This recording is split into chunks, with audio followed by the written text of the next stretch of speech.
Good evening and welcome to tonight's conversation with the candidates presented by the League of Women Voters of Houston Education Fund. I'm Brandon Mack and I'm joined tonight with my co-host Greg Griffin. And tonight we are talking with the candidates running for U.S. Congressional District 29. The League of Women Voters of Houston is a nonpartisan organization, and all candidates who are currently running for this office have been invited to tonight's conversation. Tonight we're first joined by Roel Garcia. Roel, will you please give us a moment to learn a little bit about yourself? Sure. Well, Brandon and Greg, it's great to be with y'all here this evening, and I want to thank the League of Women Voters for hosting something like this. This is great. The long and short of it is I'm running to represent my home here in Congressional District 29. I grew up here over off of Wayside and 45 South. I'm a product of the area. Grew up playing Little League and Little League football as well in the area. My father was an educator, a teacher at various elementary schools, and my family still has its home there.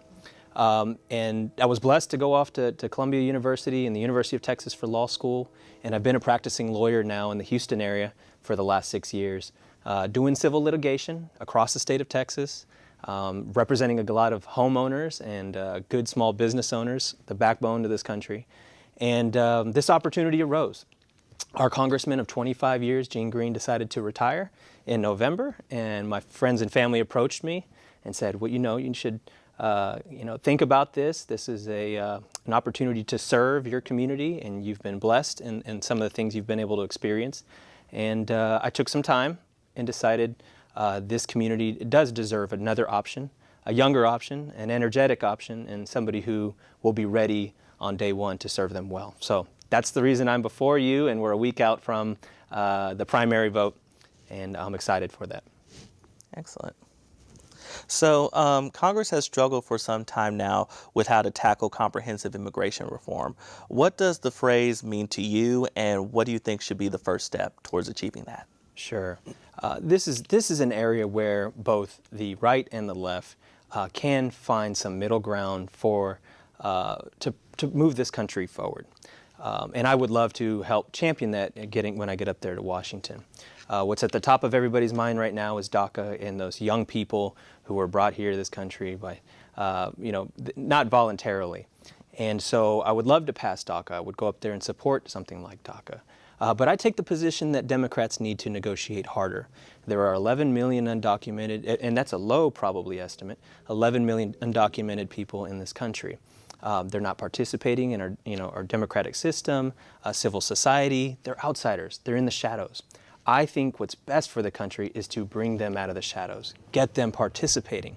So what I would do to negotiate with our negotiator-in-chief, President Trump, is to start from a better position.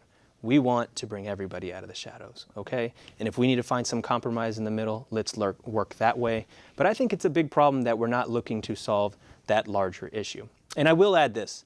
I'm all for securing the border as well. I think that our friends in the Democratic Party would be for that.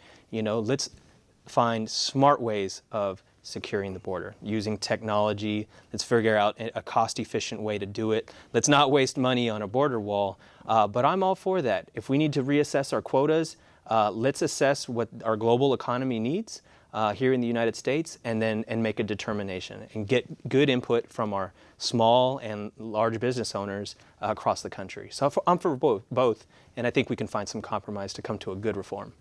Excellent. Yeah. Good. So as we know, recently the Department of Education has announced that it'll no longer investigate complaints of transgender students barred from high school restrooms that match their gender identity.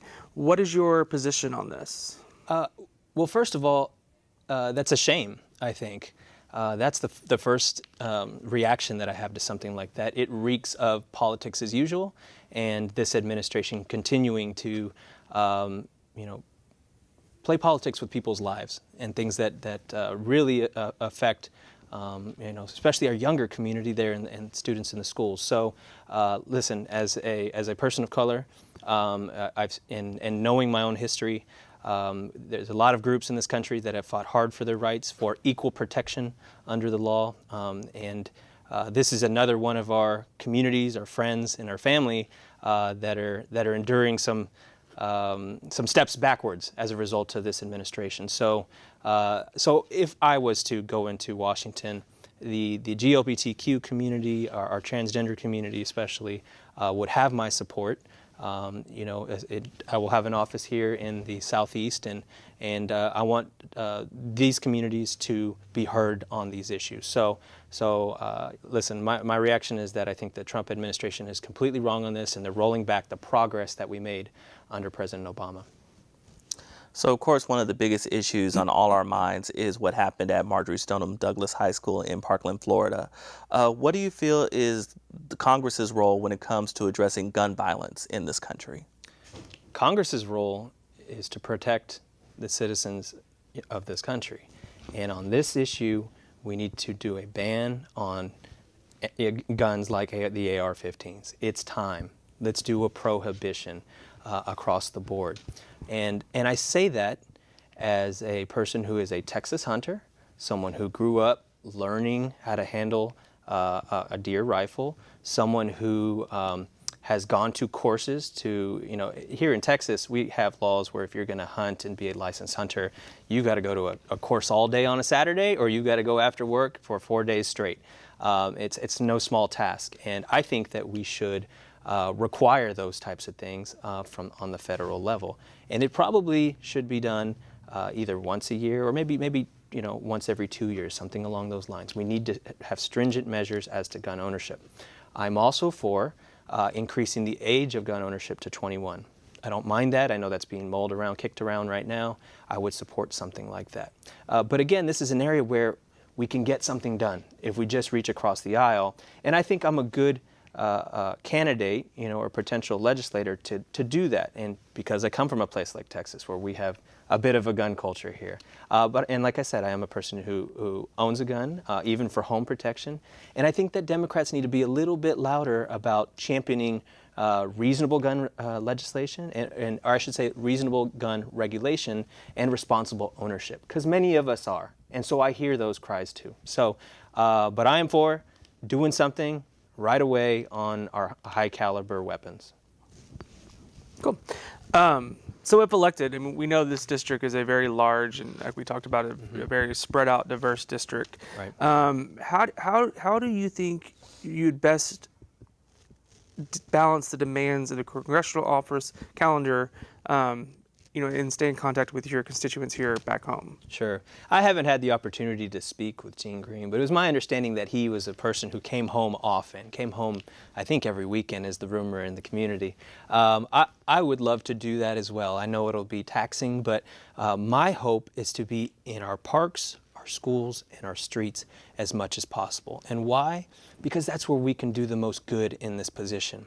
And I've been saying it, and other candidates are probably sick of hearing me on this, but the reality is I'll be one of 435 people up in the House of Representatives. I won't be able to have a legislative victory by my own or champion one by myself right away.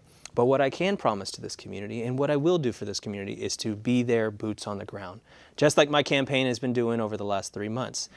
So I will make a concerted effort to be here. I will obviously have an office here. I will, and I guess, continue to be a face, because the hope is that especially the demographic between the ages of 18 and 45 actually know who their congressperson is. I've been walking around these streets, everywhere from Pasadena to South Humble to Magnolia Park. And when I ask the young people, did you know Gene Green? Do you know who your state senator is? Do you know who Roel Garcia is? The answer is no. And it's no. And I don't fault just, you know, the voters. I fault our leadership. And I hope to be different than that. I hope to be somebody that they know on a first name basis. So ultimately, the answer to your question is I will have a presence in this community physically, be in there. That's what I want to do. So kind of along the lines of that, what do you feel are your unique characteristics that make you the right person for Congress for representing Congressional District 29? Absolutely. I love this question because I'm from the district. And that's unique, actually, considering the folks who are running in this race. I grew up about a 5-minute drive from where we're sitting right now in the East End off of Wayside and 45 South. And so that area shaped me. That's where I had those formative experiences. And I think that knowing the people, knowing the experiences that they have, and knowing their challenges and the obstacles in their lives will allow me to better address their needs.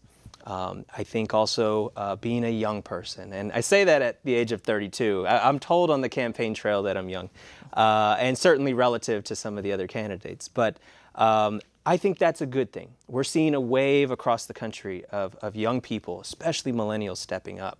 And I think that's a good thing. And specifically for this position again, the House of Representatives is a place where you're going to be one of a number of people, and it's only over time, building networks, sitting on a committee, that one can get a direct benefit to their constituents back home. So at 32, I can go up there and build those relationships and then get a direct financial benefit to this community. And I hope to do that. And I will say this on top of that, I am a person that will vote for term limits on his position. I don't want to be there forever. I don't think that anybody should be there for 25 years. I'd vote to term limit not only the Senate, but my own position in the House of Representatives. So those two things, being young and my experience of where I come from. And then I will add this, that I think I have the experience necessary to go up there and negotiate with these politicians. A lot of them are lawyers, and I've been negotiating with lawyers, some of the best in Texas over the last 6 years, submitting briefs to the 14th Court of Appeals, trying some cases, arguing in front of judges and juries. So I'm ready to go up there and be a voice for our people.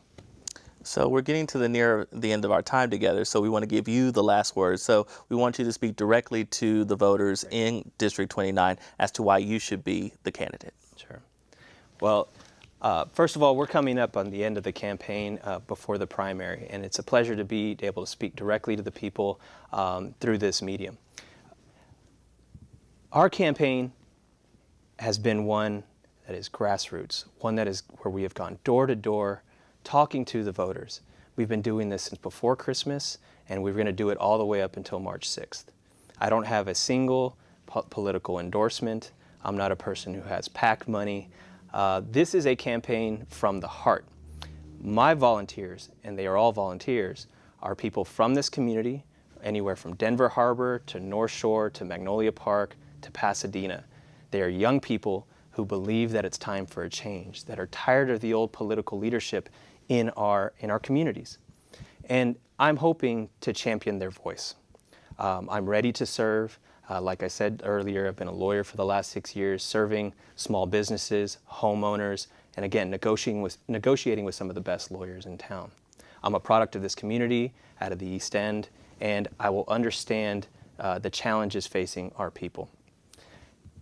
You have a big choice, you the community, about whether you want to continue to do things the old way or you want to try something new.